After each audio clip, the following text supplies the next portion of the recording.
பார்க்க போறோம் அப்படின்னா 8th ஷெட்யூல் பத்தி தான் பார்க்க போறோம்.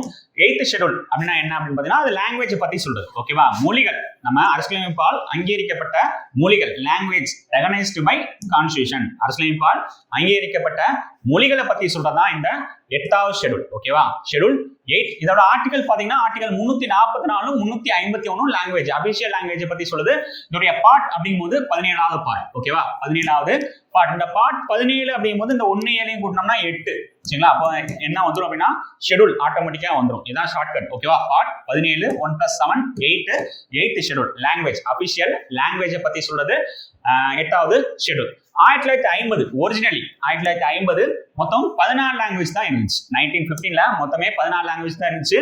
கரண்ட்ல இப்ப இருக்கிற கரண்ட் 2023ல எவ்வளவு இருக்கு அப்படின்னா மொத்தம் 22 லாங்குவேஜ் இருந்துச்சு. ஓகேவா? ஆரம்பத்துல 14 லாங்குவேஜ், இப்ப கரண்ட்ல 22 லாங்குவேஜ் இருக்கு. இந்த 22 லாங்குவேஜ்ல இந்த தமிழ், மலையாளம், தெலுங்கு, கன்னடா, ஒடியா, மராத்தி, பெங்காலி, குஜராத்தி, பஞ்சாபி, காஷ்மீரி, அஸ்ஸாமி, ஹிந்தி, உருது, சான்ஸ்கிரிட், இந்த 14 1950 வரைக்கும் இருந்துச்சு.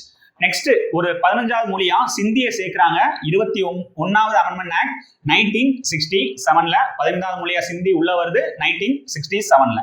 அடுத்து மணிப்பூரி, நேபாளி, கொங்கணி, இது 71வது சட்ட திருத்தம் 1992ல உள்ள வருது. இந்த 3 மொழியும் ஒரே சட்ட திருத்தமா 71வது சட்ட திருத்தம் 1992ல உள்ள வருது. மணிப்பூரி, நேபாளி, கொங்கணி. நெக்ஸ்ட் 19 20 21 22வது லாங்குவேஜா போடோ, டோங்கரி, மைத்திலி, சாந்தலி 92வது சட்ட திருத்தம் 2003ல உள்ள வருது. இதுல கொஸ்டின்ஸ் எப்படி கேக்குறாங்க அப்படின்னா 2003ல சேர்க்கப்படாத மொழிகள் என்ன, இல்ல 2003ல சேர்த்த மொழிகள் என்ன அப்படின்னா கொஸ்டின்ஸ் டிஎன்பிஎஸ்ல கேக்குறாங்க. ஓகேவா? இந்த 4 மொழியும் 2003ல சேர்க்கிறாங்க.